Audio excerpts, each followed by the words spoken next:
The worst thing in life is to lose a friend. A friend that means the world to you. A friend that you put all your trust in and your faith in. A friend that you believed in from the start. A friend that took the center of your heart. A friend that you died for. A friend that you wanted to cherish for a lifetime. A friend, a good friend, a best friend. George Del Borden was always a friend who had a smile on his face and a God-given talent. He was taken away from us way too soon. Loved by many, hated by none.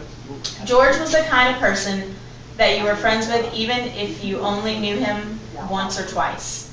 He was someone who wanted to make everyone smile. If you were having a bad day, he wasn't the one to come up and give you a hug and nudge you. He was the one who made you laugh. He was the one always smiling. From the time we were all kids to the time of his death, he was always the center of attention. George loved playing the guitar and singing. He just loved to entertain people. Everyone loved George, and everyone loved George's music. His music was his passion. I remember just a few years ago when he worked for my stepdad, he'd always have to take off work because he had a gig or some type of music event coming up. John told him that he could take off every now and then, but not all the time, because he couldn't afford for him not to work. So George told John that his music was more important to him, so he just quit to pursue it.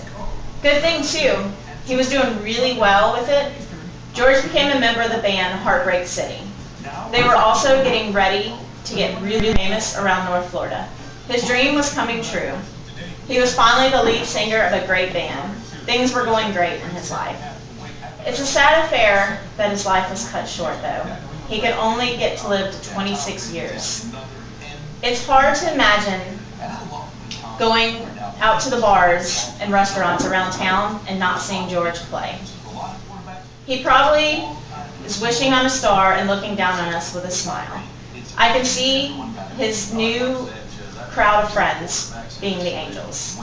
It's hard not to know why and even harder to say goodbye, but I knew I must. Goodbye, old friend. It's sad to see you go.